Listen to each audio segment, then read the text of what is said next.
ಆತ್ಮೀಯ ಸಾಹಿತ್ಯ ಪ್ರೇಮಿಗಳಿಗೆ ನಮಸ್ಕಾರಗಳು. ನಾನು ನಿಮ್ಮ ಶಂಕರದೇವರು ಹಿರೇಮಠ. ಮಕ್ಕಳ ಸಾಹಿತ್ಯ ಕೃತಿಗಳ ಪರಿಚಯ ಸರಣಿ ಕಾರ್ಯಕ್ರಮಕ್ಕೆ ತಮಗೆಲ್ಲರಿಗೂ ಸಹ ಪ್ರೀತಿಪೂರ್ವಕವಾದ ಸ್ವಾಗತವನ್ನು ಬಯಸ್ತಾ ಇದ್ದೇನೆ. ಇವತ್ತು ನಾವು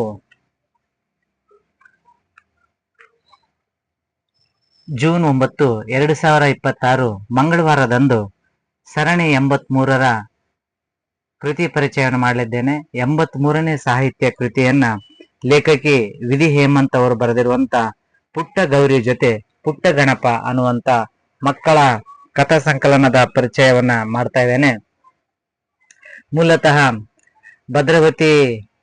ಭದ್ರಾವತಿ ಜಿಲ್ಲೆಯವರಾದಂತ ಇವರು ವಿಜ್ಞಾನ ಶಿಕ್ಷಕಿಯಾಗಿದ್ದುಕೊಂಡು ವಿಜ್ಞಾನದಲ್ಲಿ ಹಲವಾರು ಲೇಖನಗಳನ್ನ ಬರಿತಾ ಸಾಹಿತ್ಯದ ಕ್ಷೇತ್ರದಲ್ಲಿ ಸಹ ಒಂದು ಪ್ರವೃತ್ತಿಯಾಗಿ ಕಥೆಗಳನ್ನ ಬರಿತಾ ಇದ್ದಾರೆ. ಇವರಿಗೆ ಸ್ಫೂರ್ತಿಯಾಗಿ ಪೂರ್ಣಚಂದ್ರ ತೇಜಸ್ವಿ ಅವರು ಕೃತಿಗಳು ಇವರಿಗೆ ಸ್ಫೂರ್ತಿಯಾಗಿವೆ. ಹಾಗಾಗಿ ಇವರು ಮಕ್ಕಳಲ್ಲಿರುವಂತಹ ಆಸಕ್ತಿಗೆ ಅನುಗುಣವಾಗಿ ಅವರಲ್ಲಿ ಕುತೂಹಲವನ್ನ ಕೆರಳಿಸುವ ನಿಟ್ಟಿನಲ್ಲಿ ಲೇಖಕಿ ವಿಧಿ ಹೇಮಂತ್ ಅವರು ಬರೆದಿರುವಂತಹ ಈ ಕಥಾ ಸಂಕಲನ ಪುಟ್ಟ ಗೌರಿ ಜೊತೆ ಪುಟ್ಟ ಗಣಪ. ಸಂತೋಷ್ ಸಸೇತ್ಲ್ ಅವರು ಸುಂದರವಾದ ಮುಖಪುಟ ವಿನ್ಯಾಸವನ್ನ ಈ ಕೃತಿಗೆ ಮಾಡಿದ್ದಾರೆ. ಅರಿವು ಬುಕ್ಸ್ ಅವರು ಈ ಕೃತಿಯ ಪ್ರಕಾಶನವನ್ನ ಮಾಡಿದ್ದಾರೆ. 2026ರಲ್ಲಿ ಪ್ರಕಟವಾಗಿರುವಂತಹ ಈ ಕೃತಿ 24 ಪುಟಗಳನ್ನು ಒಳಗೊಂಡಿದ್ದು 90 ರೂಪಾಯಿ ಬೆಲೆಯನ್ನ ನಿಗದಿಪಡಿಸಿದ್ದಾರೆ. ಸಂತೋಷ್ ಸಸೇತ್ಲ್ ಅವರು ಮುಖಪುಟ ವಿನ್ಯಾಸವನ್ನ ಕೃತಿಗೆ ಸುಂದರವಾದ ಲೇಖನಗಳನ್ನ, ಸುಂದರವಾದ ಪುಸ್ತಕಗಳ ವರ್ಣಮಯ ಮತ್ತು ಈ ಕೃತಿ ಬಹುವರ್ಣದಲ್ಲಿಂದ ಕೂಡಿದ್ದು ಪ್ರತಿಯೊಂದು ಪುಟವೂ ಸಹ ಬಹುವರ್ಣದಲ್ಲಿ ಕೂಡಿದೆ. ಹಾಗೆ ಪ್ರತಿಯೊಂದು ಪುಟಕ್ಕೆ ಸನ್ನಿವೇಶಕ್ಕೆ ಆಕರ್ಷಕವಾದ ಚಿತ್ರಗಳನ್ನ, ಸುಂದರವಾದ ಚಿತ್ರಗಳನ್ನ ಸಂತೋಷ್ ಅವರು ಈ ಕೃತಿಗೆ ಬಿಡಿಸಿದ್ದಾರೆ. ವಿಧಿ ಹೇಮಂತ್ ಅವರು ಸಹ ಸುಂದರವಾದ ಒಂದು ಕತೆ ಪುಟ್ಟ ಗೌರಿ ಜೊತೆ ಪುಟ್ಟ ಗಣಪ. ಅಂದ್ರೆ ಮಕ್ಕಳು ತಮ್ಮ ಸುತ್ತಮುತ್ತಲಿನಲ್ಲಿ ನಡೆಯುವಂತ ವಾತಾವರಣದಲ್ಲಿ ನಡೆಯುವಂತ ಒಂದು ಪುಟ್ಟ ಕತೆ ಇದು. ಈ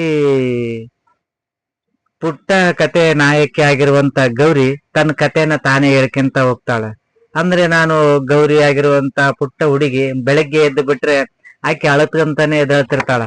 ಯಾಕಂದ್ರೆ ತಂದೆ ತಾಯಿ ಅವ್ರ ಜೊತೆಗೆ ಇಬ್ರು ಇರೋದಿಲ್ಲ, ಮಲಗಿರ್ತಾರೆ. ಬೆಳಗ್ಗೆ ಎದ್ದೇಳಿದಾಗ ತಂದೆನ ಹೋಗಿರ್ತಾರೆ, ತಾಯಿ ತಮ್ಮ ಅಡಿಗೆ ಮನೆ ಕೆಲಸದಲ್ಲಿರೋದ್ರಿಂದ ಈಕೆಗೆ ಯಾರು ಎದ್ದಾಗ ಯಾರು ಕಾರಣದೇ ಇದ್ದಾಗ ಅಳ್ತಿರ್ತಾಳೆ. ಹಾಗಾಗಿ ತಾಯಿ ಹೇಳ್ತಿರ್ತಾಳೆ, ಯಾಕೆ ಅಳ್ತಿ, ಮುಂಜಾನೆ ಹೇಳುವಾಗ ಅಳಬಾರ್ದು, ನಗುತ್ತ ಎದ್ದೇಳ್ಬೇಕು ಅಂತ ಹೇಳ್ತಿರ್ತಾಳೆ. ಹಾಗಾಗಿ ಒಂದು ದಿನ ಎದ್ದಾಗ, ಸರಿ ಆಯ್ತಮ್ಮ ಬಾ ಚಿನ್ನು, ನಿನಗೆ ಇವತ್ತು ಒಂದು ಹೊಸ ಸದಸ್ಯ ಬಂದಾಳ, ನಿನಗೊಂದು ಗಿಫ್ಟ್ ಕೊಡ್ತೀನಿ ಅಂತ ಹೇಳ್ತಾಳ. ಅವಾಗ ಈಕಿ ಹೊಸ ಸದಸ್ಯ ಅಂದಾಗ ಹೊರಗಡೆ ಹೋಗಿ ನೋಡ್ತಾಳ, ಯಾರು ಮಂದಿ ಬಂದಿರಲ್ಲ. ಅವಾಗ ಯಾರು ಬಂದಾರ, ಅಮ್ಮ ನನಗೆ ಏನ್ ಗಿಫ್ಟ್ ಕೊಡ್ತಾಳ ಅಂತ ಒಂದು ಕುತೂಹಲ, ಸಹಜವಾಗಿ ಮಕ್ಕಳಲ್ಲಿರುವಂತ ಒಂದು ಕುತೂಹಲ ಇವರಿಗೂ ಸಹ ಸೆಳಿತೈತೆ. ಹಾಗಾಗಿ ಯಾರು ನನಗೆ ಬಂದಿದ್ದಾರೆ ಮನೆಗೆ ಅಂತ ನೋಡಕ್ ಹೋಗ್ತಾರೆ. ಅಲ್ಲಿ ಯಾರು ಇರೋದಿಲ್ಲ. ಅವಾಗ ಅಮ್ಮನ ಕೇಳ್ತಾಳ, ಅಲ್ಲಮ್ಮ ನನಗೆ ಗಿಫ್ಟ್ ಬಂದಾರ, ಜನ ಬಂದಾರ ಅಂದೆ, ಆದ್ರೆ ಯಾರು ಬಂದಿಲ್ಲಲ್ಲ ಅಂತಂದಾಗ ಅವಾಗ ಅಲ್ಲಿ ಒಂದು ಸಣ್ಣ ಪುಟ್ಟ ಒಂದು ಕರುಮರಿ ಇರುತ್ತೆ. ಅವಾಗ ಅದು ಕರುಮರಿ ಅಂತಾನು ಗೊತ್ತಾಗಲ್ಲ ಆಕಿ. ಅಮ್ಮ ಇದು ಕುರಿಮರಿ ಅಂತ ಹೇಳ್ತಾಳ.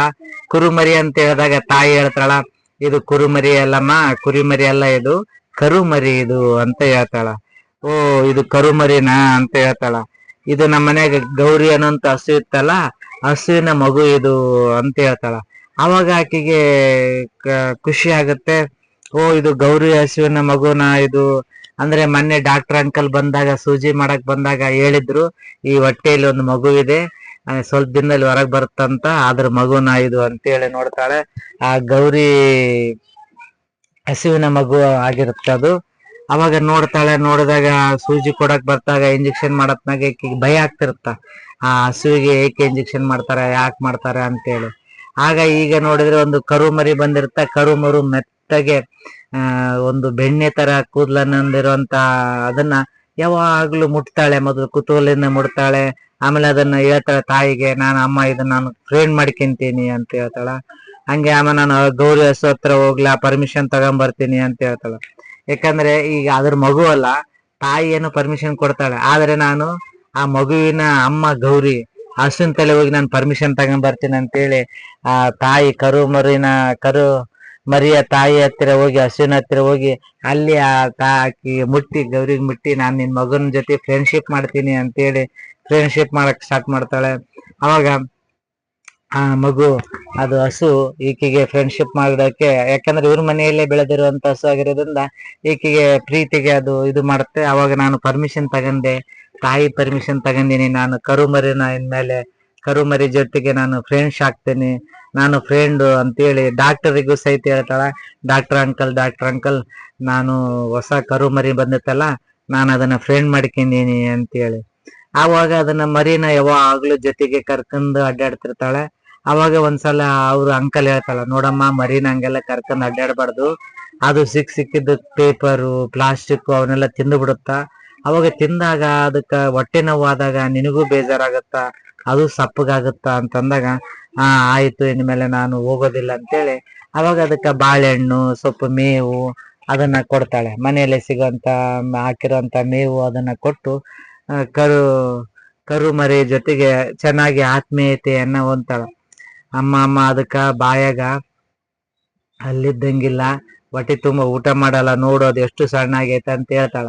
ಅವಾಗ ತಾಯಿ ಹೇಳ್ತಾಳೆ, ಇಲ್ಲ ಮಗು, ಅದು ಇನ್ನು ಈಗ ಬಂದತ್ತಲ್ಲ, ಈಗ ಜನಿಸೈತೆ, ಸ್ವಲ್ಪ ದಿನಗಳಾದ ನಂತರ ಅದು ಬೇಗ ಬೆಳವಣಿಗೆ ಆಗತ್ತ ಅಂತಂದಾಗ ಹೌದಮ್ಮ ಅಂತೇಳಿ ಅದನ್ನ ಜೊತೆಗೆ ಒಂದು ಆತ್ಮೀಯತೆಯಾದ ಪ್ರೀತಿ ಸ್ನೇಹ ಅನ್ನ ಒಂದು ತಳ ಮರುವಿನ ಜೊತೆ ಅದು ಕರು ಮರಿ ಜೊತೆಗೆ ಬಾಬಾ ಹಸುವೆ ಬಾಳೆಹಣ್ಣು ಕೊಡುವೆ, ನಿಂಗೆ ಸಿಹಿ ಹಣ್ಣು ನಂಗೆ ಸಿಹಿ ಹಾಲು, ಬಾಬಾ ಹಸುವೆ ಬಾಳೆಹಣ್ಣು ಕೊಡುವೆನು ಅಂತ ಹಾಡನ್ನ ಆಡ್ತಾ, ನೀನು ಚೆನ್ನಾಗಿ ತಿನ್ನು, ಮೇವು ತಿಂದು ನನಗೆ ಹಾಲು ಕೊಡು, ನಾನು ಹಾಲು ತಿಂತೀನಿ ಅಂತೇಳಿ ಅದ್ರ ಜೊತೆ ಶಾಲೆ ಬಿಟ್ರೆ ಸಾಕು, ಶಾಲೆಯಿಂದ ಬಂದು ಕೊಟ್ಟಲೆ ಆಕೆ ಮಾಡುವಂತ ಮೊದಲು ಕೆಲಸ ಏನಪ್ಪಾ ಅಂದ್ರೆ ಕರುಮರಿ ಜೊತೆಗೆ ಆಟಕ್ಕೆ ಹೋಗ್ಬಿಡುವಂಥದ್ದು.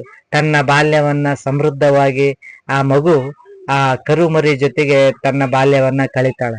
ಅಂದ್ರೆ ಎಷ್ಟು ಸಂತೋಷದಿಂದ ಕಳಿತಿರ್ತಾಳೆ ಅಂದ್ರೆ ಶಾಲೆಗೆ ಹೋಗಕ್ಕೆ ಮನಸ್ಸಿರಲ್ಲ, ಆದ್ರೆ ತಾಯಿಯ ಬಲವಂತಕ್ಕೆ ಹೋಗ್ತಾ ಇರ್ತಾಳೆ. ಶಾಲೆಯಲ್ಲಿ ಹೋದ ನಂತರ ಶಾಲೆ ಯಾವಾಗ ಬಿಡುತ್ತೆ, ಲಾಸ್ಟ್ ಪೀರಿಯಡ್ ಯಾವಾಗ ಆಗುತ್ತೆ, ನಾನು ಯಾವಾಗ ಮನೆಗೆ ಹೋಗ್ತೀನಿ ಅಂತ ಕಾಯ್ತಾನೆ ಇರ್ತಾಳ.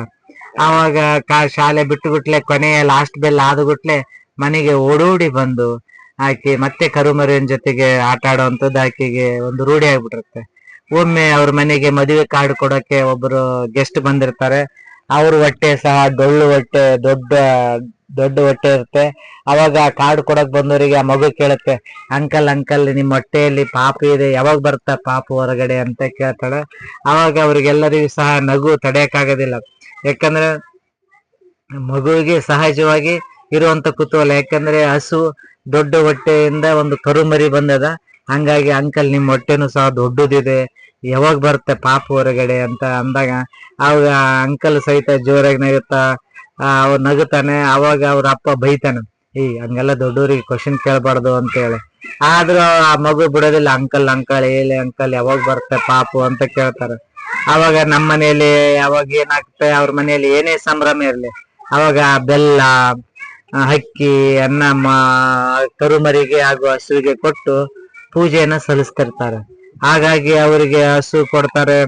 ಅವಾಗ ಹಸು ಕೊಟ್ಟಾಗ ಅದು ಜೊತೆಗೆ ತಿಂದು ಚೆನ್ನಾಗಿ ಬೆಳಿತತೆ. ಹಾಗೆ ಇವ್ರ ಜೊತೆಗೇನು ಸಹ ಸುಂದರವಾಗಿ ಇವ್ರ ಜೊತೆಯನ್ನು ಆಟ ಆಡ್ತಾ ಆ ಕರುಮರಿ ಬೆಳಿತಾ ಇರ್ತತೆ.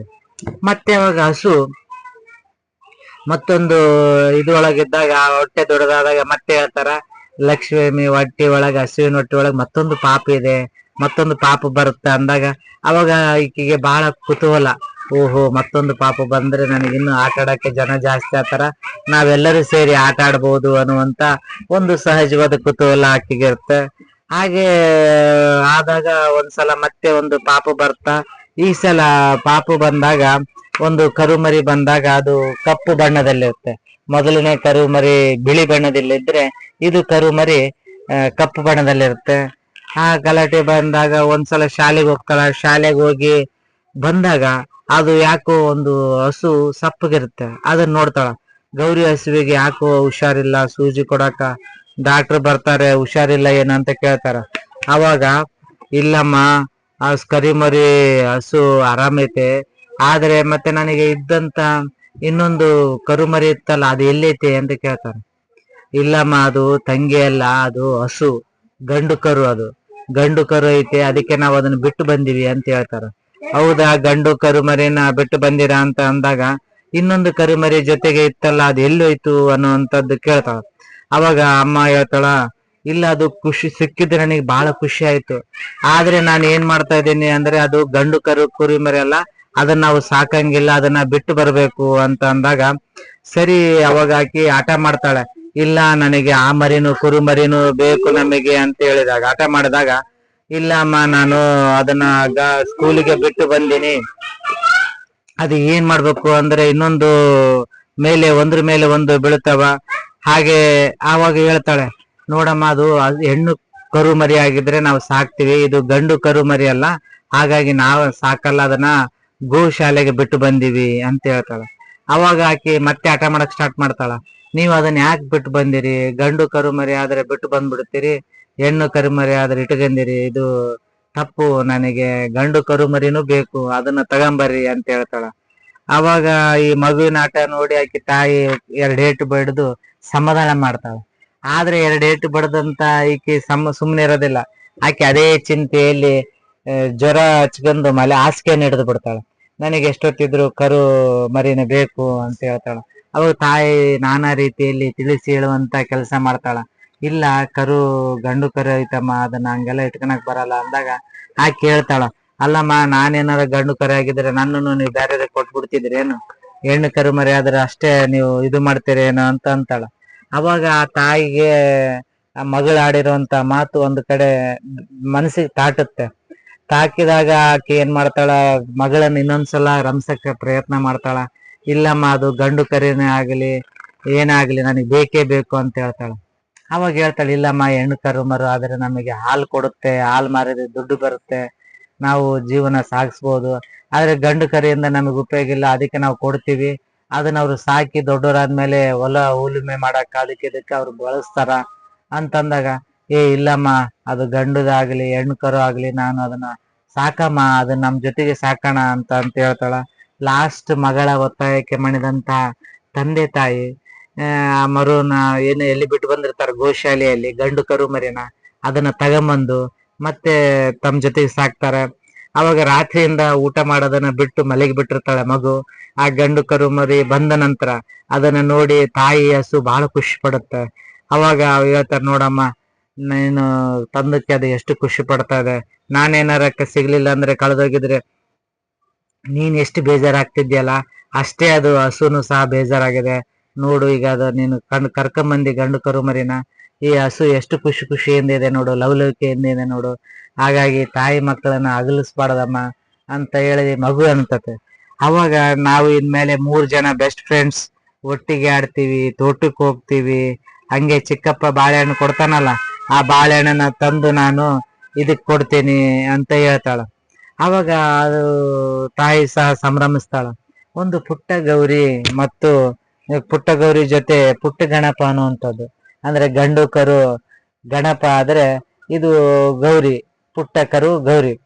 ಅದೇ ರೀತಿ ಮಕ್ಕಳಲ್ಲಿ ಯಾವುದೇ ತಾರತಮ್ಯ ಲಿಂಗಭೇದ ಅನ್ನುವಂತ ಗುಣ ಮಕ್ಕಳಲ್ಲಿ ಇರೋದಿಲ್ಲ. ಅವರು ಎಲ್ಲರನ್ನೂ ಸಹ ಸಹಜವಾಗಿ ತಮ್ಮ ಜೊತೆಗೆ ಕರೆದುಕೊಂಡು ಆಟ ಆಡುವಂಥದ್ದು, ತಮ್ಮ ಜೊತೆಗೆ ಕರೆದುಕೊಂಡು ಸ್ನೇಹವನ್ನ ಬೆಳೆಸುವಂಥದ್ದು, ತಮ್ಮ ಜೊತೆಗೇನೆ ಮಗುವನ್ನ ಕರೆದುಕೊಂಡು ಆಟ ಆಡುವಂತಹ ಒಂದು ಪ್ರವೃತ್ತಿ ಮಗು ಮನಸ್ಸಲ್ಲಿರ್ತದೆ, ಮಗುವಿನ ಮುಗ್ಧತೆಯಲ್ಲಿ ಇರ್ತದೆ. ಇಂತಹ ಮುಗ್ಧತೆಯನ್ನ ಶಿಕ್ಷಕಿ ವಿಧಿ ಹೇಮಂತ್ ಅವರು ತುಂಬಾ ಸೂಕ್ಷ್ಮ ಮತಿಗಳಾಗಿ ಸೂಕ್ಷ್ಮ ಗ್ರಹಿಯಾಗಿ ಮಕ್ಕಳ ಮನಸ್ಸನ್ನ ತುಂಬಾ ಹತ್ತಿರದಿಂದ ತರಗತಿ ಕೋಣೆಯಲ್ಲಿ ಅವರು ಗಮನಿಸಿರುವುದರಿಂದ ಮಗು ಯಾವ ರೀತಿ ಯೋಚನೆ ಮಾಡುತ್ತೆ, ಮಕ್ಕಳಲ್ಲಿರುವಂತ ಆತಂಕ, ಕುತೂಹಲ, ಈ ವಿಷಯಗಳನ್ನ ಈ ಕಥೆಯಲ್ಲಿ ತುಂಬಾ ಸೊಗಸಾಗಿ ಸೆರೆ ಹಿಡುವಂತ ಪ್ರಯತ್ನವನ್ನ ಲೇಖಕರು ಮಾಡಿದ್ದಾರೆ. ಹಾಗಾಗಿ ಈ ಕತೆ ತುಂಬಾ ಸೊಗಸಾಗಿ ಹಾಗೂ ರಂಜನೀಯವಾಗಿ ಹಾಗೂ ಮಕ್ಕಳಲ್ಲಿರುವಂತ ಮುಗ್ಧತೆ, ಯಾವ ರೀತಿ ಆಟ ಮಾಡಿ ಗಂಡು ಕರು ಮರಿಯನ್ನು ಸಹ ತೆಗೆದುಕೊಂಡು ಬಂದು ತಮ್ಮ ಜೊತೆಗೆ ಸ್ನೇಹಿತರಾಗಿ ಇಟ್ಕೊಳ್ಳುವಂತ ಈ ವಿಷಯ ವಸ್ತುವನ್ನ ಈ ಕಥೆಯಲ್ಲಿ ತುಂಬಾ ಚೆನ್ನಾಗಿ ಪ್ರಸ್ತುತಪಡಿಸಿದ್ದಾರೆ. ಆತ್ಮೀಯ ಸಾಹಿತ್ಯ ಪ್ರೇಮಿಗಳೇ, ಸಾಹಿತ್ಯ ಕೃತಿಗಳನ್ನ ಕೊಂಡು ಓದುವ ಮೂಲಕ ಮಕ್ಕಳ ಸಾಹಿತ್ಯವನ್ನ ಅಭಿವೃದ್ಧಿ ಪಡಿಸಬೇಕು ಅಂತ ಹೇಳ್ತಾ, ಹಾಗೆ ವಿಶೇಷ ಸಂದರ್ಭದಲ್ಲಿ ಮಕ್ಕಳ ಸಾಹಿತ್ಯ ಕೃತಿಗಳನ್ನ ಮಕ್ಕಳಿಗೆ ಉಡುಗೊರೆಯಾಗಿ ನೀಡುವ ಮೂಲಕ ಅವರಲ್ಲಿ ಓದುವ ಅಭಿರುಚಿ ಹಾಗೂ ಸಾಹಿತ್ಯದ ಓದುವ ಅಭಿರುಚಿಯನ್ನ ಬೆಳೆಸುವಂತ ನಿಟ್ಟಿನಲ್ಲಿ ನಿಮ್ಮೆಲ್ಲರ ಒಂದು ಪ್ರೋತ್ಸಾಹ ಹಾಗೂ ಜವಾಬ್ದಾರಿ ಬಹಳಷ್ಟಿದೆ. ಹಾಗಾಗಿ ತಾವೆಲ್ಲರೂ ಸಹ ಮಕ್ಕಳಲ್ಲಿ ಓದುವ ಅಭಿರುಚಿ ಮೂಡಿಸುವ ಸಲುವಾಗಿ ಮಕ್ಕಳ ಸಾಹಿತ್ಯ ಕೃತಿಗಳನ್ನ ವಿದ್ಯಾರ್ಥಿಗಳಿಗೆ ನೀಡುವಂತ ಕೆಲಸ ಆಗ್ಬೇಕು. ಇವತ್ತಿನ ದಿನ 83ನೇ ಸಾಹಿತ್ಯ ಕೃತಿಯ ಪರಿಚಯದೊಂದಿಗೆ ಇವತ್ತಿನ ಸಾಹಿತ್ಯ ಕೃತಿ ಪರಿಚಯ ಕಾರ್ಯಕ್ರಮವನ್ನು ಮುಗಿಸ್ತಾ ಇದ್ದೇನೆ. ನಾಳೆ ದಿನ ಮತ್ತೊಂದು ಸಾಹಿತ್ಯ ಕೃತಿಯೊಂದಿಗೆ ನಿಮ್ಮ ಮುಂದೆ ಹಾಜರಾಗ್ತೇನೆ. ಮತ್ತೊಂದು ಸಾಹಿತ್ಯ ಕೃತಿಯ ಪರಿಚಯವನ್ನ ನಾಳೆ ದಿನ ನೋಡೋಣ ಅಂತ ಹೇಳ್ತಾ ಇವತ್ತಿನ ಕೃತಿ ಪರಿಚಯ ಕಾರ್ಯಕ್ರಮವನ್ನ ಇಂದಿಗೆ ಮುಗಿಸ್ತಾ ಇದ್ದೇನೆ. ಧನ್ಯವಾದಗಳು.